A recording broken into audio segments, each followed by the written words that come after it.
प्रभो मधुबोधशक्तिं विद्यां प्रयच्छ परमां परिभावयामि।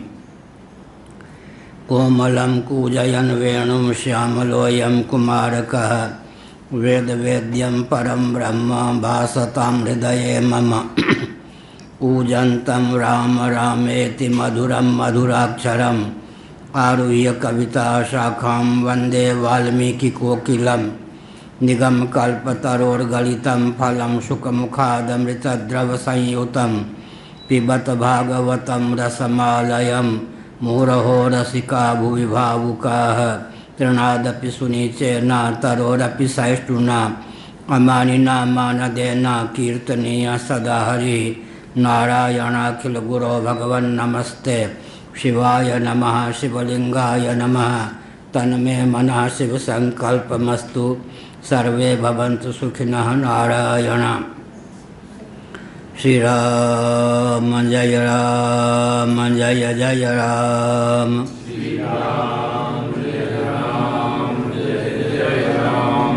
धर्म के अधर्म का प्राणियों में विश्व का गौ माता की गोहत्या भारत सर्वभूत हृदय धर्म सम्राट श्री स्वामी करपात्री जी महाराज की, श्री जगन्नाथ महाप्रभु की, श्री बलभद्र महाप्रभु की, भगवती सुभद्रा देवी की। हर हर महादेव। गोविंद जय जय गोपाल जय जय। गोविंद जय जय गोपाल जय जय। राधा रमण हरि गोविंद जय जय। राधा रमण हरि गोविंद जय जय। श्री कृष्ण गोविंद हरे मुरारे।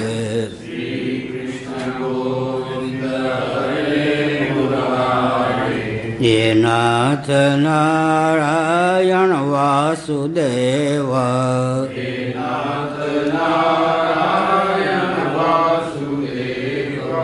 गोविंद जय जय गोपाल जय जय। गोविंद जय जय गोपाल जय जय। राधा रमण हरि गोविंद जय जय। राधा रमण हरि गोविंद जय जय। गोविंद जय जय गोपाल जय जय। गोविंद जय जय गोपाल जय जय। राधा रमण हरि गोविंद जय जय। राधा रमण हरि गोविंद जय जय। श्री वृंदावन विहारी लाल की जय। नारायण। श्रीमद्भागवत सप्तम स्कंध अध्याय 4।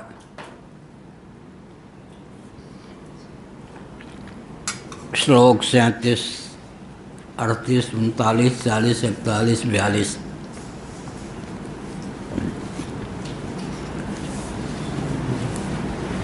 न्यस्त की क्रीडन को बालो जड़वत तन्मनस्तया। कृष्ण ग्रह गृहीत आत्मा न वेद जगदीदृशम्। आसीन पर्यटन अश्नन् शयानः प्रपिपन् ब्रुवन् नानुसन्धत्त एतानि गोविंद परिरम्भितः। क्वचिद्रुदति वैकुंठ चिंता सबलचेतनः। क्वचिद् हसति सच्चिंता ह्लादमुद्गायति। क्वचित् नरति क्वचिदुत्कण्ठो विलज्जो नृत्यति। क्वचित् तद्भावनायुक्तस्तन्मयोऽनुचकारः। क्वचित् उत्फुल्लकस्तूष्णीमास्ते संस्पर्श निर्वृतः। अस्पंद प्रणयानंद सलिलामीलिते क्षणः स उत्तमश्लोकपदारविन्दयोर्निर्सेवया किञ्चन सङ्गलब्धया तन्वन् परां निर्वृतिमात्मनो मुहुर्दुःसङ्गदीनान्यमनः समं व्यधात् नारायण।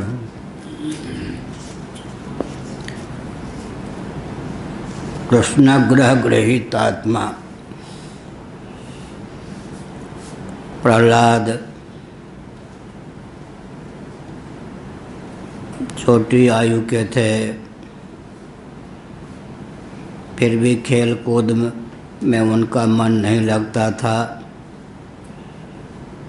परात्पर पुरुषोत्तम श्रीमन नारायण भगवान विष्णु के ध्यान में अत्यंत संलग्न हो जाते थे, जड़वत बाहर से परिलक्षित होते थे।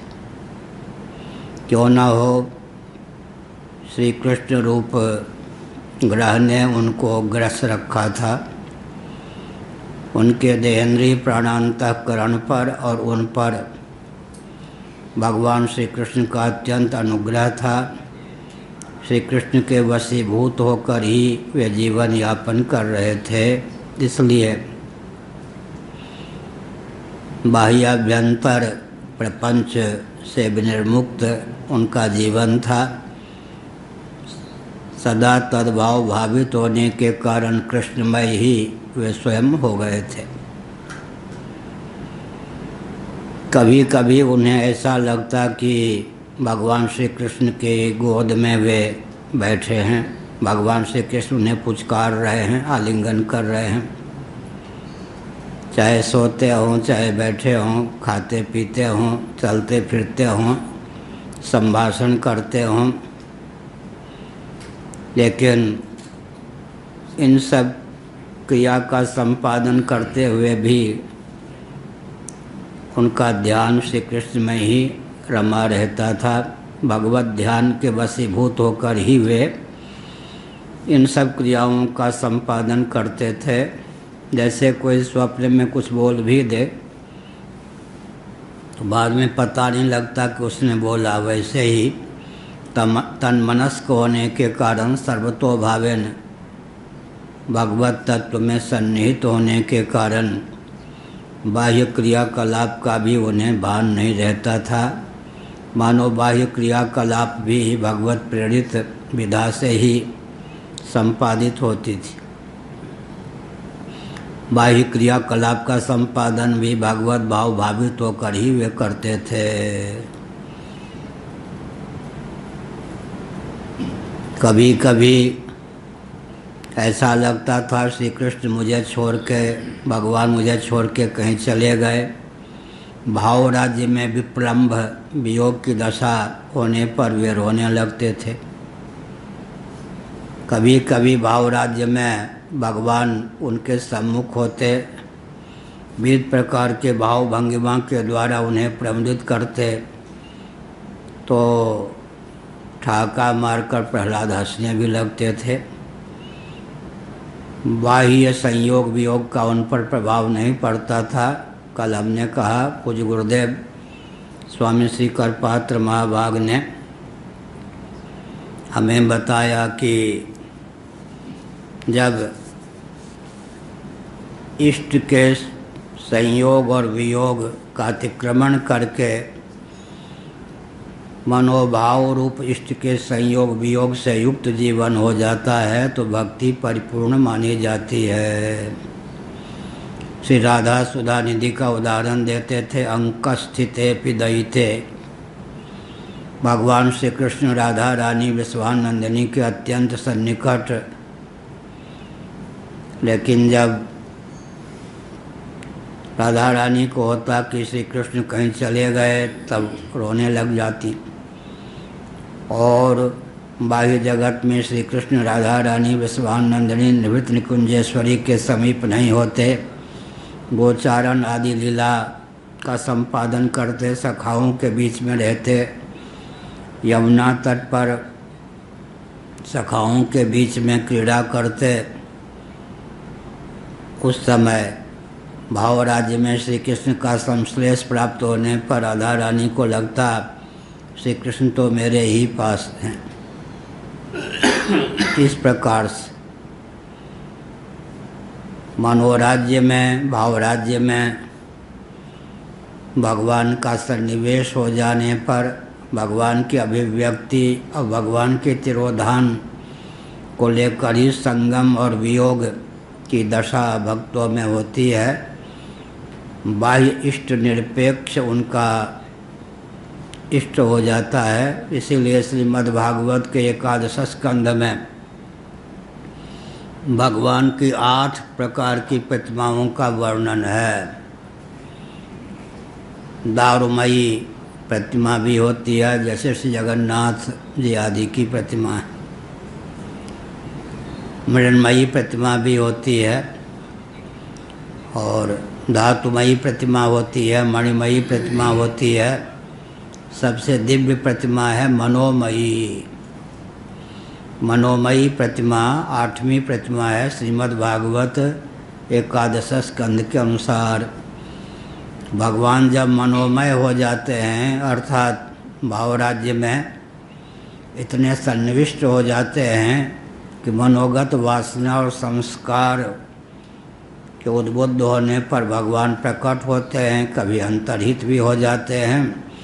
तो भाव राज्य में जो संगम और विप्रलंब की गाथा चलती है, उस संगम और विप्रलंब को ही भक्त सब कुछ समझता है। बाहर भगवान का संगम हो या विप्रलंब हो, उसका उस पर प्रभाव नहीं के बराबर पड़ता है, यह अभिप्राय। क्वचित् तद्भावना युक्तस्तन्मयोऽनुचकारः नदति क्वचित् उत्कंठो विलज्जो नृत्यति क्वचित्। कबीरदास ने लिखा, लाज को लाज लगे। एक महात्मा थे, स्वर्गाश्रम ऋषिकेश गंगा पार। वे कहा करते थे, गर्हित वृत्ति से जीविका अर्जित करने वाली वेश्या भी बोर्ड लगा लेती है कि वेश्या का ये कक्ष है, भवन है। तो भगवान की भक्ति है तो उसमें छिपाने की क्या आवश्यकता है। इसका अर्थ है कि मीराबाई, प्रहलाद आदि ने बाह्याभ्यंतर भगवान की उपासना की। इसका अर्थ है कि डंके की चोट से अपने इष्ट की आराधना में वो तत्पर रहते थे, कोई बुरा माने तो भला माने थे। लेकिन दंभ का पर्यवसान नहीं होना चाहिए। जहाँ तक बन सके इष्ट को गुप्त रखना चाहिए। पूज्य गुरुदेव के इष्ट देव कौन थे, यह चर्चा काशी में जोरों से चली। तो खेमुका जी उस समय धानुका जी थे, हनुमान धानुका। उन्होंने कहा कि हम लोगों का साहस नहीं होता, पूछे महाराज से कि आपके इष्ट देव कौन हैं। आप पूछिए, आप बहुत अंतरंग हैं। हमने कहा ऐसा पूछना उचित नहीं, क्योंकि भगवान उनके वैसे नहीं हैं जैसे आप समझते हैं। निर्गुण निराकार, सगुण निराकार, सगुण साकार भगवान के 3 रूप होते हैं।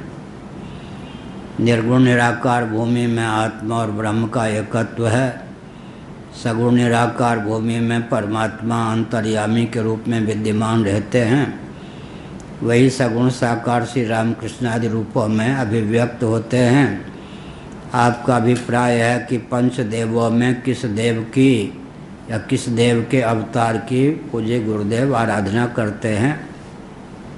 मैं अपनी ओर से इस बात को पूछ नहीं सकता, क्योंकि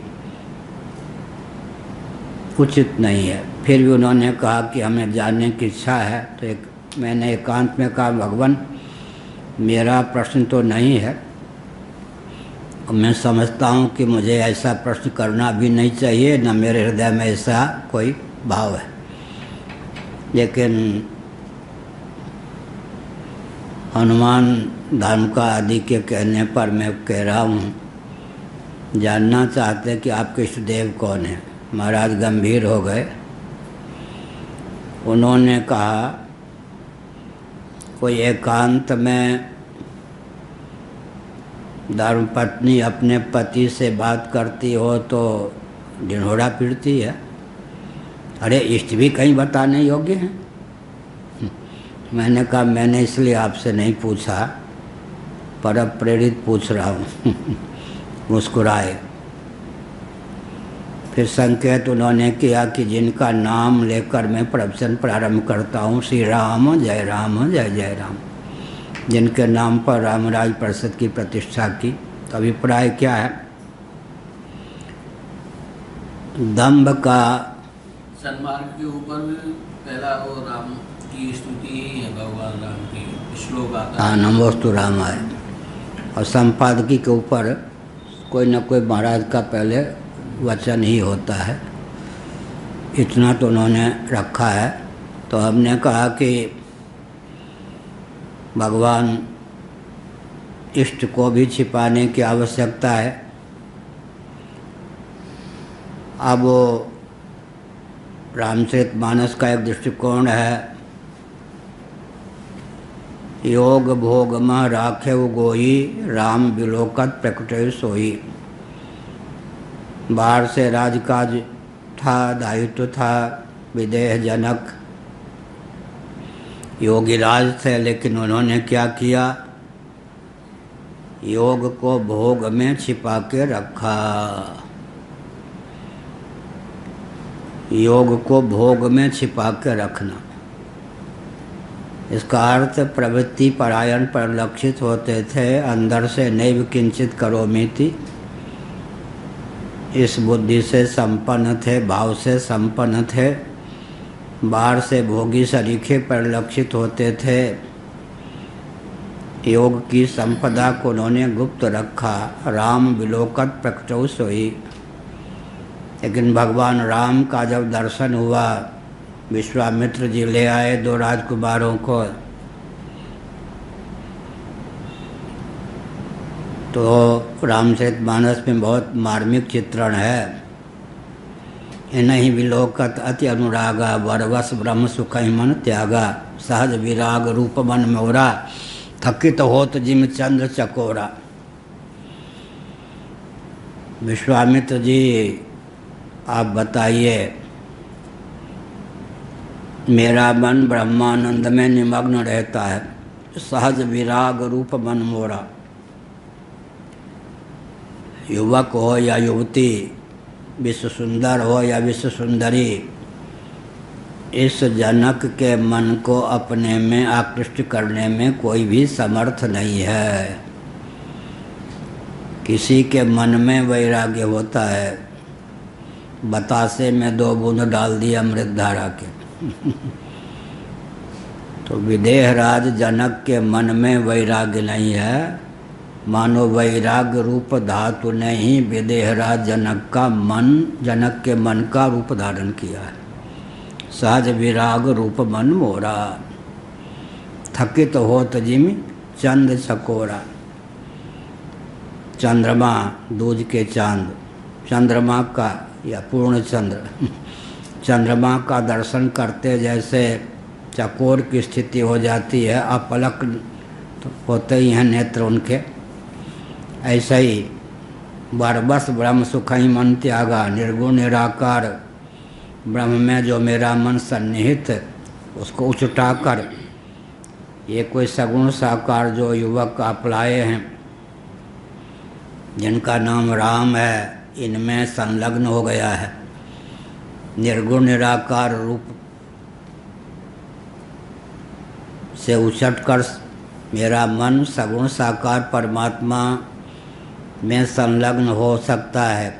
अगर ये सगुण साकार निराग वरण परमात्मा न होते तो मुझ विदेहराज जनक, जिसके मन में नहीं मन ही वैराग्य का रूप धारण किए हुए है। जिसका मन सदा ब्रह्मानंद में पगा रहता है, उसके मन को ब्रह्मानंद से उछटा कर अपने में सन्निविष्ट करने की क्षमता किसी विश्व सुंदर या विश्व सुंदरी में संभव नहीं है। बताइए यह कौन है? बहुत बढ़िया है। जल जब जलज का रूप धारण करता है तो स्वाभाविक आकर्षण से युक्त हो जाता है। वस्तुतः तो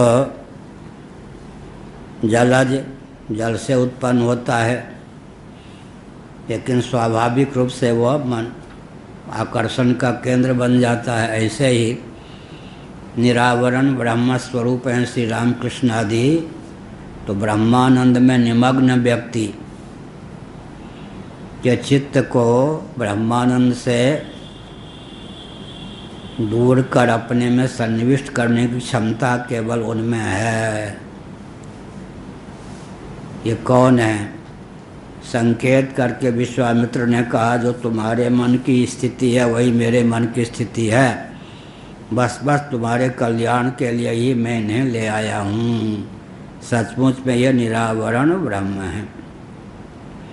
पूज्य गुरुदेव कहते थे, सर्वम खलुदम ब्रह्म, सब तो ब्रह्म है वेदांत प्रस्थान के अनुसार। तो श्री रामकृष्ण ब्रह्म हो गए, जिसमें क्या विशेषता? तो एक विशेषण जोड़ते थे, निरावरण ब्रह्म। अस्मदादि हम लोग जो हैं सावरण ब्रह्म हैं, भगवान श्री कृष्ण आदि निरावरण ब्रह्म हैं। निरावरण ब्रह्म का अर्थ क्या हुआ? अविद्या काम कर्म से अनादिकाल से विमुक्त होते हुए निज स्वरूप विज्ञान से समलंकृत परमात्मा निज इच्छा शक्ति से माया शक्ति से स्वेच्छापूर्वक श्री रामकृष्ण आदि रूप में जब अवतीर्ण होते हैं, अभिव्यक्त होते हैं, तब उनका नाम निरावरण ब्रह्म होता है। संभवाम्यात्म माया निज इच्छा निर्मित तनु माया गुण गोपार। गोपार माने इंद्रियों के अविषय। यतो वाचो निवर्तन्ते अप्राप्य मनसा सह। माया गुण गोपार। गोपार गो माने इंद्रियां, उससे पार माने पारंगत।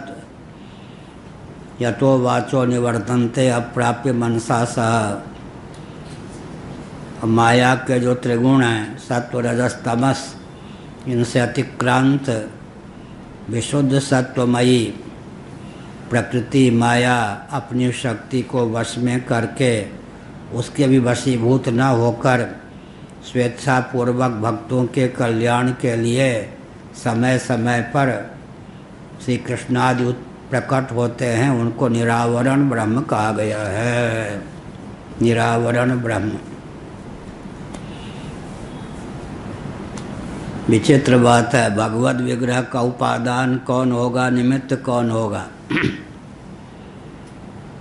आनंद मात्र करपाद मुखोदरादि पांचरात्र आगम का वचन है। आनंद मात्र पर पद, आनंद मात्र करपाद मुखोदरादि। चिदानंद तत्व ने ही श्री रामकृष्ण आदि का रूप धारण किया है, यह अभिप्राय। तो तुलसीदास जी ने बहुत अच्छा लिखा, जल हिम उपल बिलग नहीं जैसे। जल हिम उपल बिलग नहीं जैसे। जल शीतल क्यों? कोई प्रश्न करता है क्या? स्वभाव को लेकर प्रश्न चिन्ह उपस्थापित नहीं किया जाता। भगवत पाद शंकराचार्य महाभाग ने अपने भाष्यों में लिखा है, स्वभाव को लेकर प्रश्न चिन्ह उपस्थापित नहीं किया जाता। जल शीतल क्यों है? चंदन सुगंधित क्यों है? अग्नि दाहक क्यों है? इस प्रकार शेर व्याघ्र पराक्रमी क्यों है, इस प्रकार प्रश्न नहीं किया जाता। आप स्वस्थ क्यों हैं? स्वास्थ्य अनागंतुक है, स्वभाव सिद्ध है। स्वभाव को लेकर प्रश्न चिन्ह उपस्थापित नहीं होता, मनोविज्ञान है। भगवत पाद शंकराचार्य महाभाग ने अपने भाष्य में इस तथ्य को उद्भाषित किया है। चंदन दुर्गंध युक्त हो जाए तब स्वाभाविक रूप से प्रश्न उठता है, चंदन दुर्गंधित क्यों, चंदन में दुर्गंध क्यों? तो विजातीय वस्तु के संश्लेष से चंदन में दुर्गंध की प्रतीति होती है। घर्षण आदि के द्वारा आगंतुक दुर्गंध का अपनोदन कर देने पर निसर्ग सिद्ध सौगंध की अभिव्यक्ति हो जाती है। ऐसे ही स्वास्थ्य आगंतुक है या अनागंतुक? अनागंतुक स्वभाव सिद्ध है, रुग्णता आगंतुक। आप स्वस्थ क्यों, ऐसा प्रश्न नहीं उठता। अगर कोई करे तो समझना चाहिए कि आपके स्वास्थ्य का रहस्य क्या है। बुद्धिमान यह प्रश्न ही नहीं करेगा आप स्वस्थ क्यों लेकिन आप रुग्ण क्यों, प्रश्न होता है, क्योंकि रोग जो है आरोपित है, आगंतुक है। इसीलिए चिकित्सा शास्त्र में व्यक्ति को स्वस्थ नहीं किया जाता, व्यक्ति के रोग का अपनोदन किया जाता है। उत्तम जो चिकित्सक होते हैं व्यक्ति को स्वस्थ करने के लिए दवा नहीं देते हैं, क्योंकि स्वास्थ्य तो स्वतः सिद्ध है। रोग आगंतुक है, चाहे पाप निमित्तक हो, चाहे संयम निमित्तक हो, अयुक्त आहार विहार आदि निमित्तक हो, रोग आगंतुक है। आगंतुक रोग का अपनोदन कर देने पर पथ्य औषध आदि के माध्यम से निसर्ग सिद्ध स्वास्थ्य की स्वतः अभिव्यक्ति हो जाती है। स्वास्थ्य लाभ कर्तव्य नहीं है, रोग का, आगंतुक रोग का अपनोदन कर्तव्य है। स्वभाव को लेकर प्रश्न चिन्ह उपस्थापित नहीं होता। तो भगवान श्री राम कृष्ण आदि कौन है? इसका उत्तर क्या दिया तुलसीदास जी ने? जल हिम उपल बिलग नहीं जैसे। जल शीतल क्यों है, ऐसा प्रश्न नहीं हो सकता, क्योंकि शैत्य जो है अनागंतुक है जल में। लेकिन शीतलता की प्रगल्भता नैमित्तिक है, स्वतः सिद्ध स्वभाव सिद्ध जो शीतलता है उसमें भी उत्कर्ष अपकर्ष होता है। तापक द्रव्य के प्रभाव से शीतल जल भी उष्ण परिलक्षित होता है, उष्णता आगंतुक है। लेकिन ऋतु को लेकर, वायु इत्यादि को लेकर निसर्ग सिद्ध जो जलनिष्ठ आपोनिष्ठ शीतलता है उसमें प्रगल्भता हो जाती है, वृद्धि हो जाती है। तो जल स्वनिष्ठ अनागंतुक शैत्य की प्रगल्भता से जैसे हिम का रूप धारण कर लेता है, तो हिम का निमित्त और उपादान कारण कौन हुआ, इस पर विचार करने की आवश्यकता है। हिम का निमित्त और उपादान कारण कौन हुआ? उपादान कारण तो जल है ही, निमित्त कारण शैत्य है, वो भी अनागंतुक ही है। केवल बाह्य जो निमित्त पवन, ऋतु विशेष काल विशेष पवन के योग से अनागंतुक शीतलता में प्रगल्भता हो जाने पर जल ही हिम का रूप धारण करता है।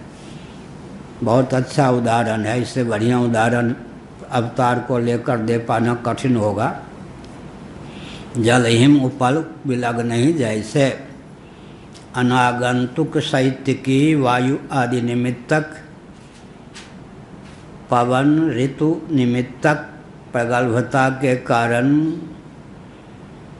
स्वभाव सिद्ध अनागंतुक जो आपोनिष्ठ शीतलता है उसकी प्रगल्भता हो जाती है, तब जल ही हिम का रूप धारण करता है। तो हिम का निमित्त और उपादान कारण कौन हुआ? जल ही हो गया। अवान्तर निमित्त के रूप में हम काल विशेष, स्थान विशेष, वस्तु माने वायु विशेष को मान सकते हैं। ऐसे ही भगवान का जो श्री विग्रह होता है उसका निमित्त और उपादान कारण कौन है? चिदानंदमय देह तुम्हारी, आनंद मात्र करपाद मुखोदरादि, सच्चिन्मयो नीलिमा। प्रबोध सुधाकर नामक ग्रंथ में भगवत पाद शिवावतार शंकराचार्य ने लिखा, सच्चिदानंद स्वरूप ही भगवान है, सच्चिन्मय नीलिमा, भगवान सच्चिदानंद स्वरूप हैं। इसका अर्थ क्या हुआ? भगवान का जो श्री विग्रह है उसमें उपादान कारण कौन है? हिम का उपादान कारण जैसे जल है, वैसे ही भगवत विग्रह का उपादान कारण भगवत तत्व सच्चिदानंद तत्व ही है। लेकिन जल तो दृष्टिगोचर हो सकता है, सच्चिदानंद तत्व तो दृष्टि का विषय नहीं है, अनुभव स्वरूप है, अनुभव्य नहीं है।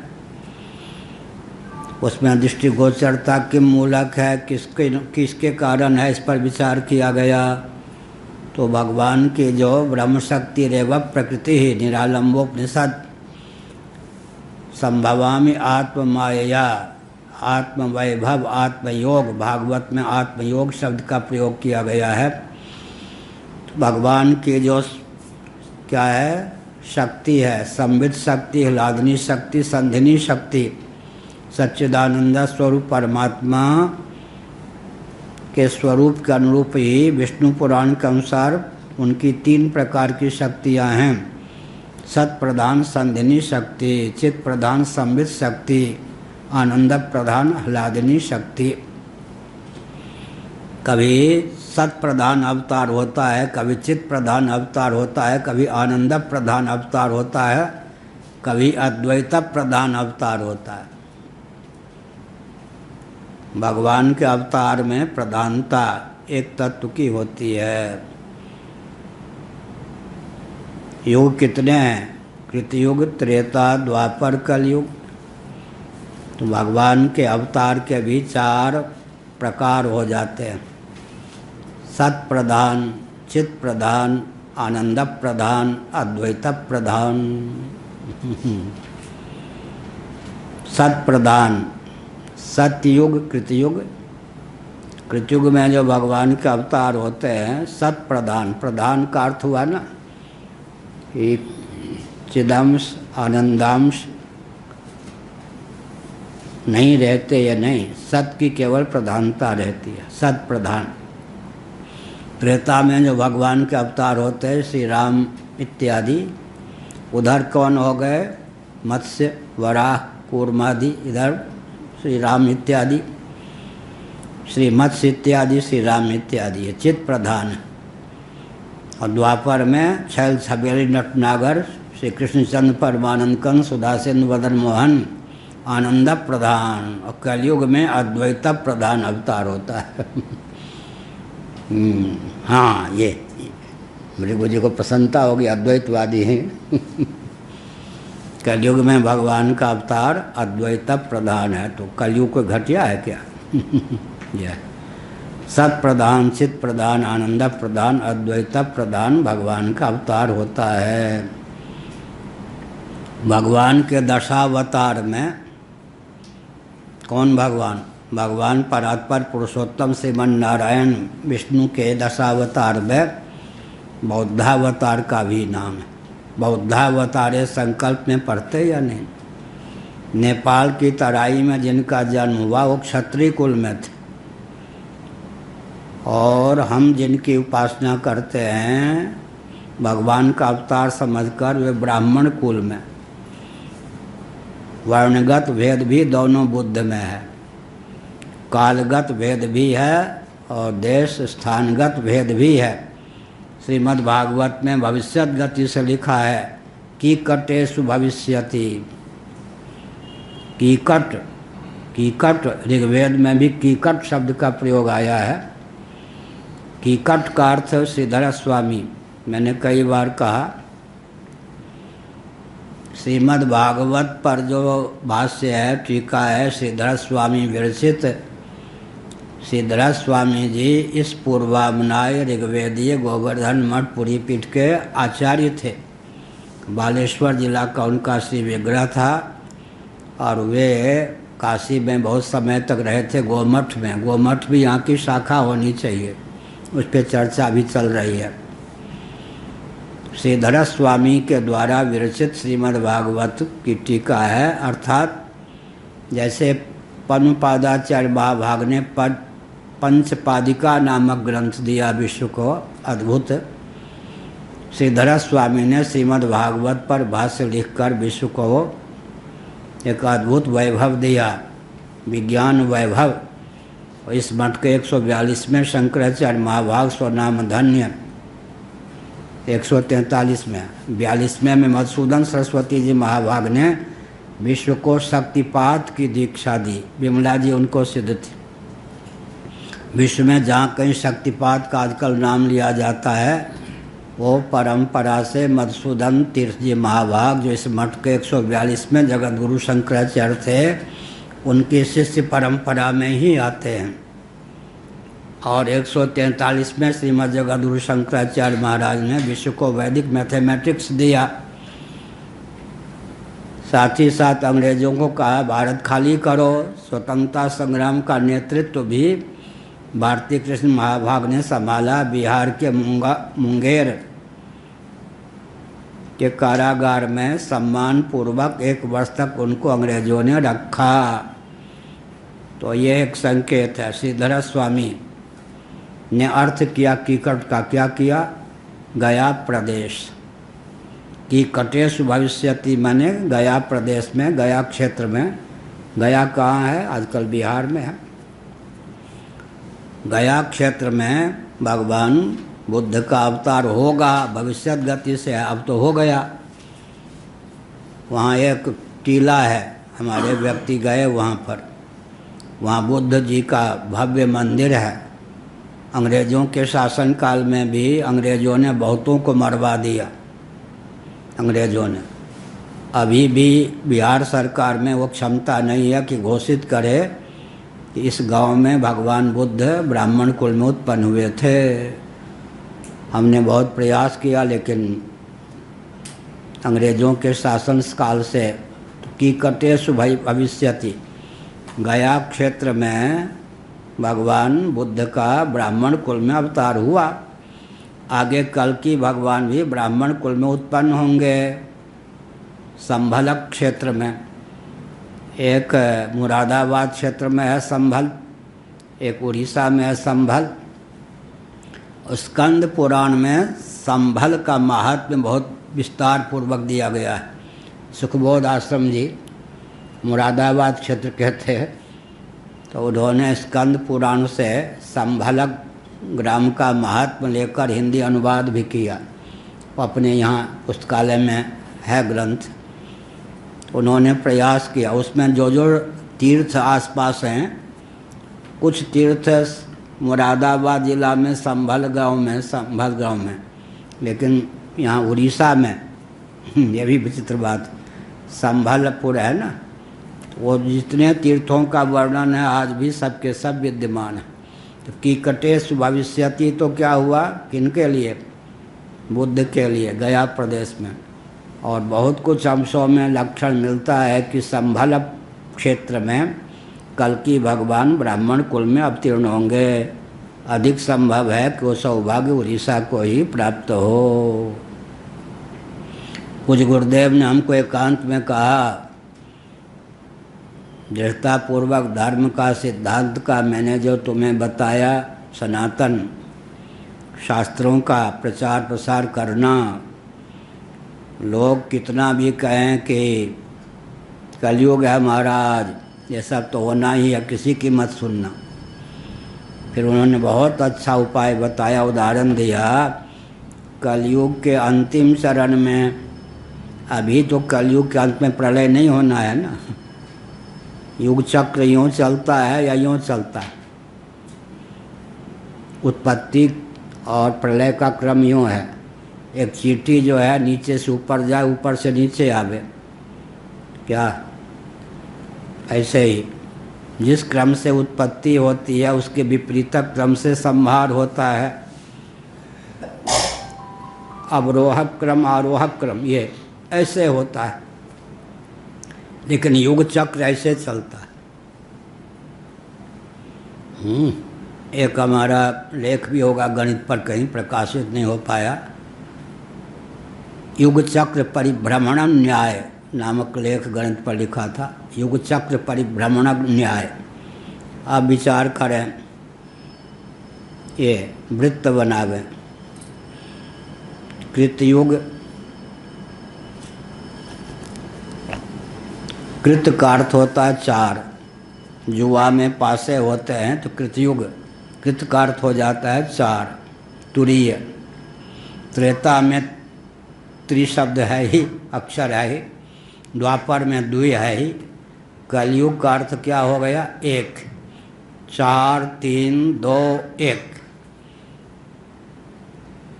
अब क्या होना चाहिए जी? अगर यूँ है, आरोहक क्रम नहीं अवरोहक क्रम, ऊपर से नीचे है, कृतयुग, त्रेता, द्वापर, कलयुग, तब आरोहक क्रम में कलयुग के बाद द्वापर, फिर त्रेता, फिर कृतयुग होना चाहिए, नहीं होगा, ऐसे होता। तो बहुत आश्चर्य चीज़ है, आश्चर्य है। कृतयुग के बाद त्रेता, त्रेता के बाद द्वापर, द्वापर के बाद कलयुग, कलयुग में हम लोग हैं ही। अभी तो महाप्रलय या प्रलय का युग है नहीं, खंड प्रलय तो होता है, होना है। कलयुग के बाद कौन सा युग आएगा? कृतयुग। सुन रहे ना स्वामी जी?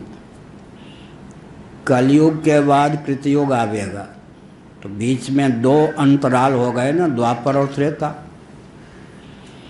तो जैसे विज्ञान में एक नियम है, सॉलिड, लिक्विड और गैस।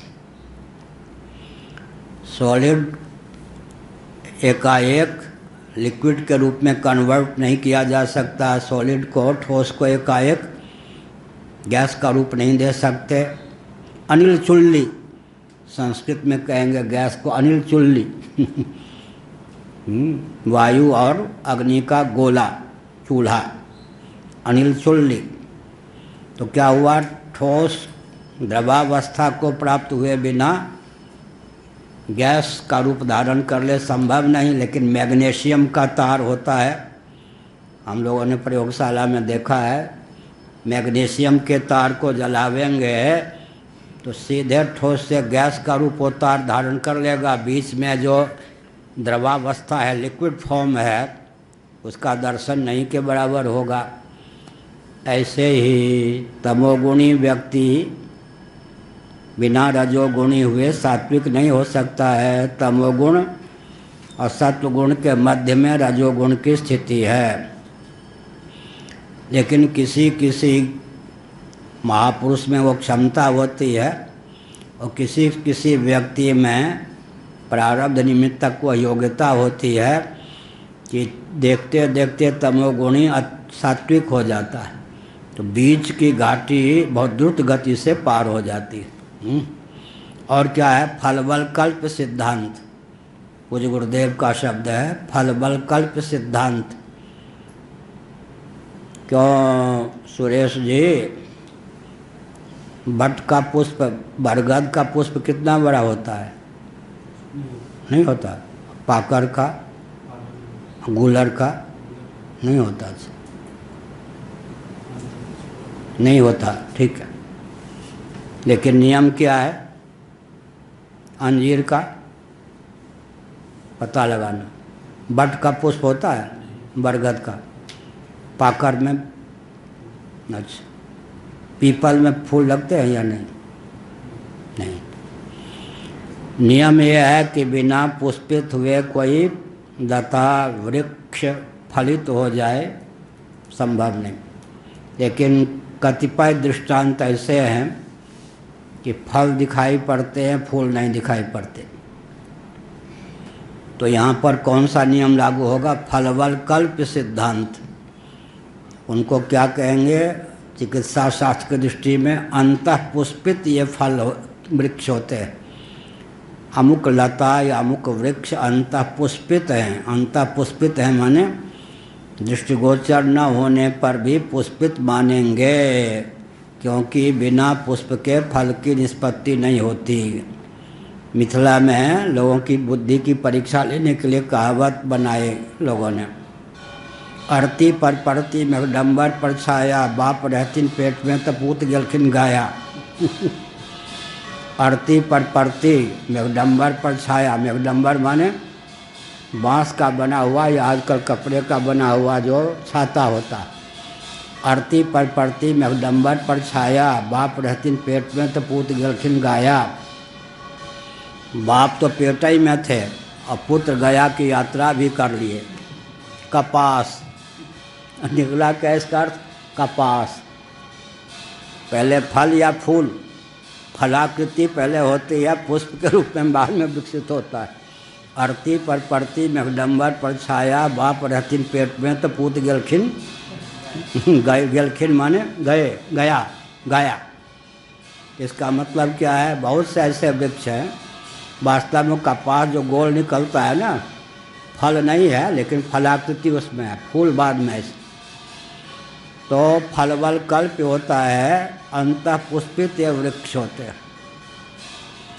ऐसे ही आयुर्वेद के अनुसार करोड़ों देवियों में कोई देवी ऐसी भी हो सकती है, होती है, जो अंतः पुष्पित होकर ही गर्भ धारण कर लेती है।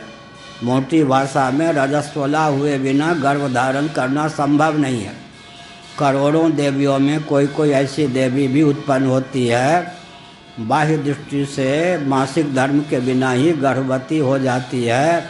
उसके लिए फिर आयुर्वेद में क्या कहा गया? अंतः पुष्पित। इसी प्रकार से अभी जो कलयुग है, कलयुग द्वापर त्रेता की घाटी को पार किए बिना कृतयुग में कैसे चला जाएगा?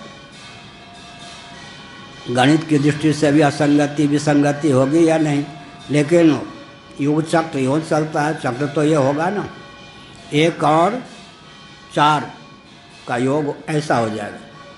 कृतयुग के बाद त्रेता, त्रेता के बाद द्वापर, द्वापर के बाद कलयुग, कलयुग के बाद फिर कृतयुग।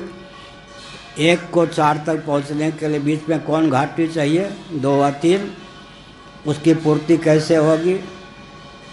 कल्कि भगवान के श्री विग्रह से जो पवन की प्राप्ति होगी। अत्यंत आतंकवादियों को तो कटनी छटनी कर देंगे, मार मुर देंगे।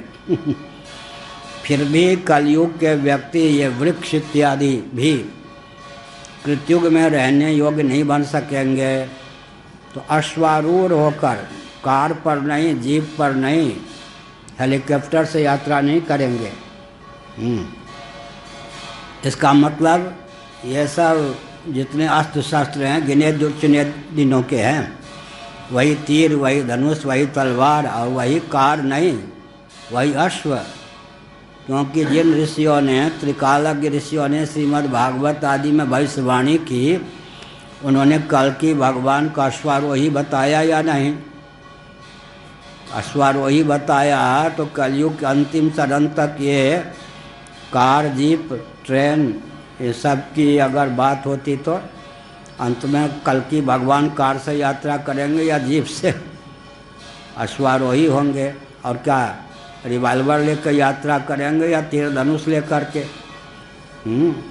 इसीलिए भगवान श्री कल्कि के श्री विग्रह को स्पर्श करके जो हवा निकलेगी, उस पवन के संस्पर्श से उस समय के पेड़ पौधे, वृक्ष और जो भी जंगम प्राणी, चींटी, चिड़िया, मनुष्य, इन सब में कृतयुग के भाव का उद्रेक हो जाएगा। तो कौन हुआ? द्वापर त्रेता की घाटी कौन पूर्ण कर देंगे? बीच के अंतराल को कौन शांत कर देंगे? कल्कि भगवान। तो पूज्य गुरुदेव ने क्या कहा?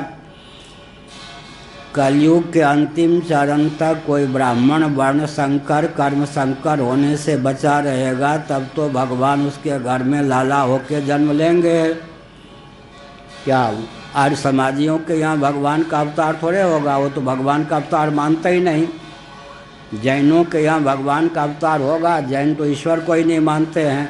बौद्धों के यहाँ ईश्वर का अवतार होगा, बौद्ध तो ईश्वर को ही नहीं मानते हैं।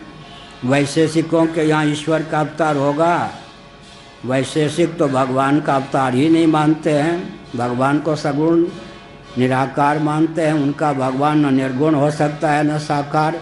नैयायिकों के यहाँ ईश्वर का अवतार होगा, उनका भगवान कौन है? सगुण निराकार, न साकार हो सकता है न निराकार, न साकार हो सकता है न निर्गुण। तो यह सांख्यों के यहाँ, शेश्वर सांख्यवादियों के यहाँ ईश्वर का अवतार होगा, योगियों के यहाँ उनका ईश्वर तो सगुण निराकार है। और सांख्यवादी वैदिक होने पर भी निरीश्वरवादी हैं। सनातनी और जगत का भी निमित्तोपादान कारण मानने वाला जो ब्राह्मण कुल का परिवार होगा, जो कलयुग के अंतिम चरण तक वर्ण संकर कर्म संकर होने से अपने कुल को बचा के रखेगा, उसके यहाँ भगवान का अवतार होगा। पूज्य गुरुदेव ने कहा बीज की रक्षा भगवान को अभीष्ट है। इसीलिए कोई कितना भी मनोबल को चकनाचूर करने का प्रयास करे, क्या कर रहे हैं, किस पचड़े में पड़े हैं, आखिर यह तो कलयुग है, किसी की सुनना मत। मेरी बात को ध्यान में रखकर बीज की रक्षा का प्रयास करते रहना। तो आज का प्रवचन बहुत लंबा चौड़ा उड़ान से युक्त। तो हम क्या विषय बना रहे थे? भगवत विग्रह का निमित्त और उपादान कारण कौन है? जल हिम उपल विलग नहीं जैसे, जल हिम उपल विलग नहीं जैसे। जल में अनागंतुक निसर्ग सिद्ध शैत्य की प्रगल्भता की दशा में जैसे जल स्वयं ही हिम का रूप धारण करता है, तो हिम का अभिन्न निमित्तोपादान कारण जल ही सिद्ध होता है। तद्वत भगवान स्वरूप भूता आह्लादनी संवित संधिनी शक्ति में किसी शक्ति की प्रगल्भता से स्वयं को श्री रामकृष्ण आदि रूपों में व्यक्त करते हैं। तो भगवत विग्रह का निमित्त और उपादान कारण स्वयं भगवान ही सिद्ध होते हैं। शक्ति और शक्तिमान में अभेद भगवद गीता के 14वें अध्याय के अंतिम श्लोक के शंकर भाष्य के अनुसार सिद्ध है। ब्राह्मणों ही प्रतिष्ठा हम। 14वें अध्याय का अंतिम श्लोक बहुत जटिल है, कूटस्थ श्लोक है। 14वें अध्याय का अंतिम श्लोक बहुत विचित्र है, उसका अर्थ लगाना बहुत कठिन है। तो ब्राह्मणों ही प्रतिष्ठा हम, इस श्लोक की टीका में इसके भाष्य में भगवत पाद शंकराचार्य महाभाग ने बताया शक्ति और शक्तिमान में अभेद होता है। तो भगवान सगुण साकार भी हैं, सगुण निराकार भी हैं और तत्वतः निर्गुण निराकार हैं। माया शक्ति के योग से सगुण निराकार होते हैं और समय समय पर सगुण साकार भी हो जाते हैं। नदति क्वचिद उत्कंठो विलज्जो नृत्यति क्वचित क्वचित तद्भावना युक्त तन्मयोनुचकार। 40वां श्लोक। वो प्रहलाद जब बाल गोपाल थे, उत्सुक हो बेसुरा चिल्ला पड़ते थे। लोक लाज का त्याग करके प्रेम से विभोर होकर छक कर नाचने भी लगते थे। लीला का चिंतन करते तल्लीन हो जाते, उन्हें शरीर की याद भी नहीं रहती और भगवान का अनुकरण भी करने लगते। बहुत विकट बात। रास पंचाध्याय। किसी गोपी को विरह वेदना हुई। रास श्रीमद् भागवत 10वां स्कंध। हे कृष्ण हे कृष्ण हे कृष्ण। विरहिणी नायिका लगता था श्री कृष्ण का दर्शन किए बिना जीवित नहीं रहेगी।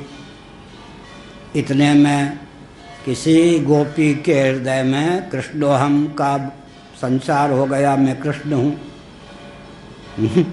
एक गोपी भाव से भावित रही, एक गोपी श्री कृष्ण भाव से भावित हो गई। आ तू कौन है? कृष्ण विरहिणी, आ मिल, साथी से मिले। एक में कृष्ण भाव का हो गया संचार, एक गोपी ही बनी रही। कृष्णोहम मधुरीपुराहमिति भावनशीला। जयदेव जी ने लिखा मधुरीपुराहमिति भावनशीला गीत गोविंद। हमारे बड़े भाई जब आते काशी या दिल्ली से तब गोद में बैठा लेते जब हम 5 साल के रहे होंगे। और प्रातः काल उनका स्वभाव था, उनको वाल्मीकि रामायण सुंदरकांड पूरा याद था। मौखिक पाठ करते थे, रोज ग्रंथ रख लेते थे पूरा याद। हमको जयदेव जी के भजन सुनाते थे संस्कृत में, उस समय याद है। ललित लवंग लता परिशीलन ये सब गाते रहते थे, हम सुनते रहते थे। माधुरी पुराहमिति भावनशीला, माधुरी पुराहमिति भावनशीला। चैतन्य महाप्रभु जब विरह वेदना में होते थे, उनके विरह वेदना को शांत करने के लिए 2 महापुरुषों के गीत गाए जाते थे। एक तो गीत गोविंद गाया जाता था, गीत गोविंद यहीं की रचना है उड़ीसा की। एक विद्यापति की पदावली। अब प्रश्न उठता है विद्यापति की पदावली तो मैथिली में है, तो गौड़ी संप्रदाय वाले छिपाते हैं। नव्या न्याय की अभिव्यक्ति तो मिथिला में हुई ना, गंगेश उपाध्याय, गंगेश झा, जिन्हें बगलामुखी की अनुकृपा से। तो चैतन्य महाप्रभु बुरा न माने ऐतिह्य तथ्य है, मिथिला में जाकर उन्होंने नव्या न्याय का अध्ययन किया था, तो मैथिली का उनको ज्ञान था। तो फिर क्या हुआ मालूम है, विरह वेदना में भगवान श्री कृष्ण के विरह में जो अत्यंत व्याकुल हो जाते श्री चैतन्य महाप्रभु, या तो विद्यापति के पद सुनते थे या फिर जयदेव जी के, एक उड़ीसा के ठहरे एक मिथिला के ठहरे। तो बंगाल वालों ने कहा कि विद्यापति बंगाली थे, लो विद्यापति बंगाली थे, तो फिर केस चला। अभी कौन सा मिठाई पर केस चल रहा, तो जीते उड़ीसा वाले। रसगुल्ला बंगाल की देन है या अपने पास एक, अब वो आते नहीं, कोई उड़ीसा के व्यक्ति आते थे ना अपने पास, एक ग्रंथ दे गए रसगुल्ला पर। 100 वर्ष प्राचीन ग्रंथ है वो, 100 वर्ष प्राचीन। रसगुल्ला बंगाल की देन है या उड़ीसा की, जीते कौन, उड़ीसा वाले। हाँ लो, तो विद्यापति बंगाली थे। अरे आप सुन रहे हैं या नहीं, नेपाल के प्रधानमंत्री जी राम जी नेपाली थे, आप यही कह रहे हैं ना, सिद्ध कीजिए जरा। अयोध्या नेपाल में, बहुत विकट बात। एक व्यक्ति, एक है झारखंड में आजकल है, धनबाद है क्या, हाँ झारखंड में, हाँ वहाँ प्रेस कॉन्फ्रेंस था 27 वर्ष पहले। पत्रकार लोग थे। हम तो सोने चांदी के सिंहासन पर नहीं बैठते, कोई सोने चांदी वाले छड़ी वाले नहीं रखते, कोई द्वारपाल नहीं, कोई टीम टाम नहीं है। तो पत्रकारों को अवसर मिल गया। उन्होंने कहा शंकराचार्य जी कुछ आपको जनरल नॉलेज है, ऐसा पूछा। दूसरे शंकराचार्य को पूछते तो लोग पिटाई कर देते, और यहाँ सबकी दाल गल जाती है लगभग। अच्छा कुछ जनरल नॉलेज है, ये सब पूछा। कुछ भूगोल खगोल का ज्ञान है। हमने कहा आप यही पूछना चाहते हैं। श्री राम जन्मभूमि को लेकर बहुत चर्चा थी कि कालक्रम से अयोध्या जो है भौगोलिक परिवर्तन के अनुसार लंका पहुंच गई है, और लंका भौगोलिक परिवर्तन के अनुसार अयोध्या पहुंच गई है। यही पूछना चाह। अरे महाराज आपको तो भूगोल का भी बहुत बढ़िया ज्ञान। तो क्या अर्थ हुआ? अर्थ क्या हुआ फिर? वस्तु स्थिति क्या है? वस्तु स्थिति यह है कि भगवान का अवतार होता है, सगुण साकार रूप में भी भगवान अवतीर्ण होते हैं, और सगुण साकार में रूप में जब भगवान अवतीर्ण होते हैं तो किसके यहाँ अवतीर्ण होते हैं? सनातनियों के यहाँ। कल की भगवान जो अवतीर्ण होंगे ब्राह्मण कुल में उत्पन्न होंगे। दुई वनचर दुई वारिचर समय हो गया। 4 विप्र 1 ग्वाल, तुलसी दशरथ सुमनविन को कर सके निहाल। ये संस्कृत में भी पद है हमारी डायरी में, लेकिन यह हिंदी में तुलसीदास जी के नाम पर है। तुलसीदास जी के ग्रंथों में नहीं है, कोई और तुलसीदास रहे होंगे या छिटपुट बना दिया होगा। दुई वनचर वराह और भगवान और नृसिंह, दो वनचर अवतार हो गए भगवान विष्णु के। दो वारिचर मत्स्य और कूर्म, 4 तो यूँ चले गए। अब कितने रह गए? 6। 4 विप्र, 4 ब्राह्मण कुल में अवतार। वामन जी 1, परशुराम जी 2, बुद्ध जी 3 और कल्कि भगवान 4। 2 वनचर, 2 वारिचर, 4 विप्र, 1 ग्वाल नंद नंदन के रूप में ग्वाल मानेंगे, वसुदेव नंदन के रूप में क्षत्रिय कुल में मानेंगे। और तुलसी दशरथ सुवन विनु, क्षत्रिय कुल में रामभद्र भी। और श्री राम और कृष्ण हो गए क्षत्रिय कुल में। वैश्य कहेंगे हम ही रह गए व्यर्थ, इसलिए कह दिया नंद नंदन। नंद नंदन जब कहेंगे तो वैश्य कुल में उत्पन्न प्रकट हो गए, माने लालन पालन हुआ। वसुदेव जी और नंद बाबा के पूर्वज एक ही थे, क्षत्रिय थे। वैश्य घर की देवी से विवाह करने के कारण नंद बाबा की वंश परंपरा वैश्यों की हो गई। क्षत्रिय अगर वैश्य कन्या से विवाह कर ले तो प्राचीन मर्यादा के अनुसार संतान की जाति वैश्य हो जाती। क्षत्रिय यदि वैश्य कन्या से विवाह कर ले तो मूल में नंद और वसुदेव जी के पूर्वज क्षत्रिय ही थे। वसुदेव जी क्षत्रिय ही रहे, नंद जी वैश्य हो गए क्योंकि उनके पूर्वज क्षत्रिय किसी वैश्य बेटी से विवाह कर चुकी उस संतान की परंपरा में आए। तो सार क्या निकला? भगवान श्री कृष्ण शैल छबिलिय नायक। तो हमने क्या विषय उठाया था? भगवान के निमित्त और उपादान विग्रह के कौन होते हैं? ब्रह्म ही, सच्चिदानंद स्वरूप ही। सच्चिदानंद स्वरूप ब्रह्म ही क्या होता है? अपनी हिलादनी शक्ति, संधिनी शक्ति, संविद शक्ति किसी के द्वार से स्वयं को श्री रामकृष्ण रूप में व्यक्त करते हैं। अवान्तर निमित्त उसमें शाप और वरदान को मान सकते हैं। शब्द निमित्तक जैसे वायु निमित्तक शैत्य की प्रगल्भता से अनागंतुक स्वतः सिद्ध स्वभाव सिद्ध शैत्य को द्वार बनाकर जल ही हिम का रूप धारण करता है, वैसे ही भगवान स्वरूप निष्ठ संधिनी संवित आह्लादनी शक्ति के द्वार से शब्द को निमित्त बनाकर शब्द ब्रह्म पर ब्रह्म का अभिव्यंजक होता है, स्वयं को रामकृष्ण आदि रूपों में व्यक्त करते हैं।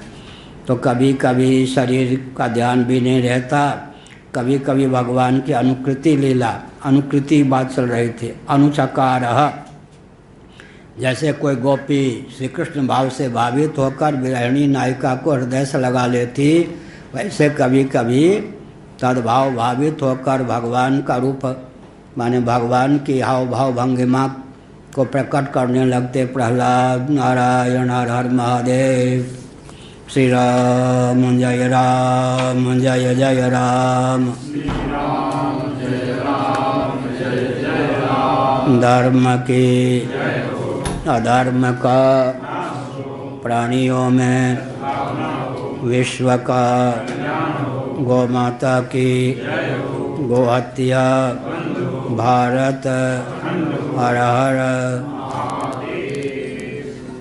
हो गया? क्या ठीक है?